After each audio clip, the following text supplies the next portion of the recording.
हर खबर पर आपकी नजर बेताब समाचार।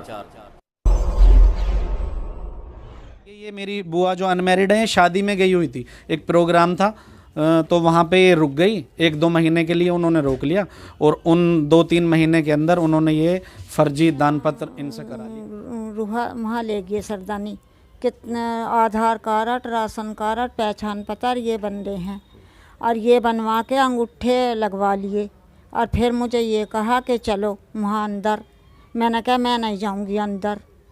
फिर धोखे धड़की से इन्होंने ये ज़मीन अपने नाम करा ली।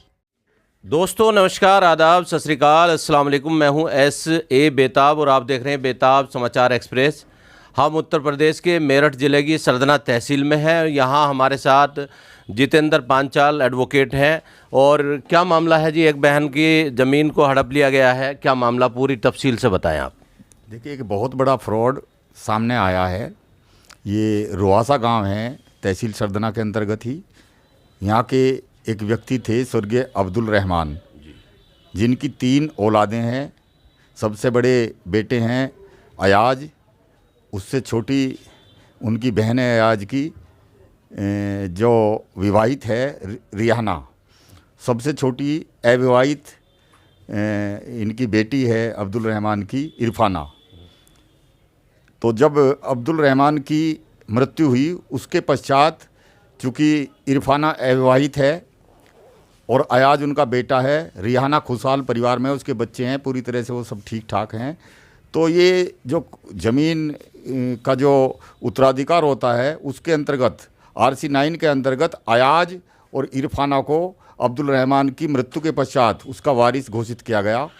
लेकिन इसमें एक बहुत बड़ा फ्रॉड ये सामने आया है कि ये जो रिहाना नाम की महिला है, जो अब्दुल रहमान की बड़ी पुत्री है, इसके हस्बैंड जिनका नाम उस्मान है, सरसवा में भाई है, और इनका एक बेटा है सूफियान जी।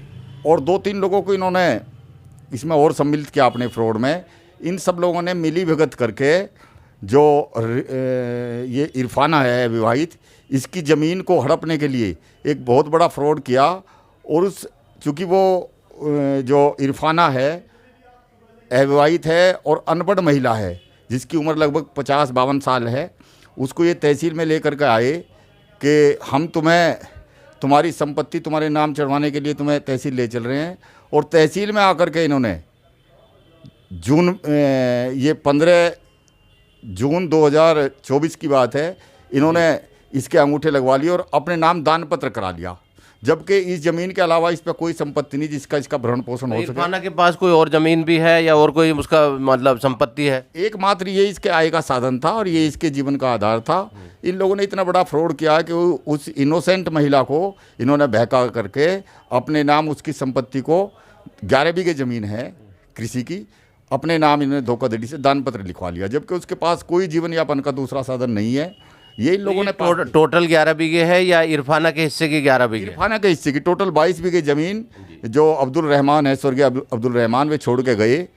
और उनमें 2 हिस्से हैं, अयाज और ये इरफाना। तो इन्होंने बहुत बड़ा फ्रॉड किया है। और इस फ्रॉड में क्लियर कट मुझे ये कहने में कोई संकोच नहीं है कि जो दस्तावेज लेखक है, उपनिबंधक भी कहीं ना कहीं, चूँकि जिस दिन इस ज़मीन का दान पत्र, फर्जी दान पत्र ये लिखा गया, उस दिन ये ज़मीन इसके नाम में भी नहीं चढ़ी थी। ये चढ़ी फिर अगस्त में आकर के। तो ये बिल्कुल क्लियर कट पैसा वैसा दे के, रिश्वत दे के इन्होंने उपनिबंधक से सेटिंग करके, दस्तावेज लेखक भी इसमें इन्वॉल्व है, और इस इनोसेंट महिला को इन्होंने सड़क पे लाके खड़ा कर दिया, जिसके जीवन का। तो आपने इसकी क्या कार्रवाई करी है? ये तो बेसिकली क्रिमिनल केस है जी। ये मैंने अभी अधिकारियों से बातचीत भी की है और अधिकारियों को अवगत भी कराया है। उनका साहब ये क्रिमिनल केस है, तो चूँकि अधिकारी समझते हैं कि ज़मीन का मैटर है तो ये सिविल नेचर मैटर होगा, और वे आमतौर से आंख बंद करके सरसरी तौर पे भी यही कहते हैं कि आप सिविल सूट दायर कीजिए और जो दान पत्र लिखा गया है उसको कैंसिलेशन तो हम कराएंगे, लेकिन बेसिकली प्राइमा फेसियो ये क्रिमिनल केस है। फ्रॉड हुआ है, फर्जी कागजात तैयार किए गए, जिसमें दस्तावेज लेखक भी सम्मिलित है, उपनिबंधक सरदना भी सम्मिलित है, और ये जो गवाह हैं इस फर्जी दान पत्र के, सूफियान और कोई सूरजमल पुत्र सुजान है सरसवा गांव का, इन सब लोगों ने मिली भगत करके इस महिला को सड़क पे लाने का काम किया है और इसकी संपत्ति को खुर्द-बुर्द करके अपने नाम करा लिया। जी, इरफाना कहाँ है? इरफाना से बात कराइए। हाँ, इरफाना यही है, ये सब इनके भतीजा आरिस है और इनके और भी परिवार के सदस्य आए हैं जी। और ये पूरे परिवार जो है वो बड़ा गमजदा है इस चीज़ को लेकर के कि इस इनोसेंट महिला की संपत्ति को इन्होंने इस तरह से छल कपट करके और हत्या लिया है।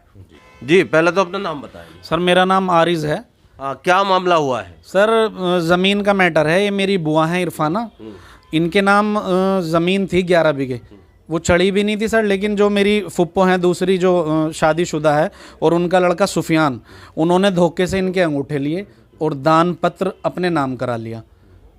ये मैटर है सर सारा ज़मीन का। आप लोग कहाँ के रहने वाले? मैं सर रुहासे का रहने वाला हूँ। मेरी जो बुआ है वो सरसवा गांव में उनकी शादी हुई है, तो वो सरसवे में रहती है। ये मेरी बुआ जो अनमैरिड है, शादी में गई हुई थी, एक प्रोग्राम था तो वहाँ पे ये रुक गई। 1-2 महीने के लिए उन्होंने रोक लिया और उन 2-3 महीने के अंदर उन्होंने ये फर्जी दान पत्र इनसे करा लिया। हमें बाद में पता लगा कि ऐसे हो गया, तो हम गए सर वहाँ पे, तो उन्होंने कहा चलो हम आपकी ये वापस कर देंगे, लेकिन वो सर वापस नहीं कर रहे, वो हमारा पागल बना रहे हैं और वो बेचने की तैयारी भी कर रहे हैं ज़मीन को। सर जी जी, क्या नाम है आपका? इरफाना। जी, क्या मामला हुआ आपके साथ? मेरे साथ ये मामला हुआ कि मुझे वहाँ ले गए सरदानी, कितने आधार कार्ड, राशन कार्ड, पहचान पत्र ये बन रहे हैं और ये बनवा के अंगूठे लगवा लिए और फिर मुझे ये कहा कि चलो वहाँ अंदर। मैंने कहा मैं नहीं जाऊँगी अंदर। फिर धोखे धड़की से इन्होंने ये ज़मीन अपने नाम करा ली। मुझे कुछ मालूम नहीं है कि ये क्या हुआ सर। आपको कैसे पता चला, किसने बताया? गांव में पता लगा जब मुझे मालूम हुआ, मेरे भाई ने बताया है कि ज़मीन रिहाना के नाम चढ़ गई है। मैंने रिहाना बाजी से ये कहा कि तुम्हारे नाम ज़मीन कर दी है सुफियान ने, तुम चलो तहसील वापस करो इसे ज़मीन को। तो फिर कहा कि कर देंगे 2-4 रोज़ में। सुफियान यही कहता रहा, पर ज़मीन नाम वापस नहीं कर रहा है, बेचने की सुता लगा रहा है, बेचने की सुता लगा रहा है। फिर अब कह रहा है कि करूँगा करूँगा और करता नहीं, धोखे धड़की कर रहा है ये। तो अब आप वकील साहब के पास आई हैं यहाँ? जी जी सर, मैं वकील साहब के पास आई भी हूँ। अब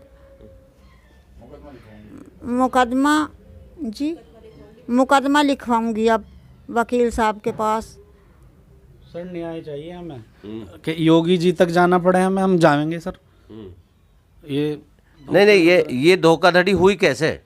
सर ये धोखाधड़ी हमें तो पता भी नहीं लगा सर। ये अपनी बहन के यहाँ शादी में गई हुई थी। मेरी बुआ है, कोई किसी भी तरीका रह सकता है इंसान। उन्होंने मुझे रोक लिया था, मैं शादी में गई थी बहन के घर। उन्होंने मुझे रोक लिया था कि बहुत दिनों में आई हो, 10-12 साल में, बच्चों ने भी और बहन ने भी, रुक के जाइयो 1-2 महीना। मैंने कहा चलो कोई बात नहीं, फिर तुम आओ या ना आओ, यूँ सोचा कभी आती नहीं, ज़्यादा दिनों में आई हो, रुक जाओ। फिर जब मैंने आने को कहा तो ये धोखा धड़की से ये ज़मीन अपने नाम करा ली। अच्छा जी सर। अब क्या करेंगे आप लोग? सर हमें न्याय चाहिए, हमारी ज़मीन वापस हो। हमें योगी जी के यहाँ भी जाना पड़े, हम जी जाएंगे, पूरी कोशिश है हमारी। ये बहुत बड़ा फ्रॉड हुआ है। ये तो रोड पे आ गई, रोटी का जो साधन था वो भी ख़त्म हो गया सर। ये खाएंगी कहाँ, रहेगी कहाँ? कौन मुझे बहुत बड़ा धोखा हुआ है सर हमारे साथ।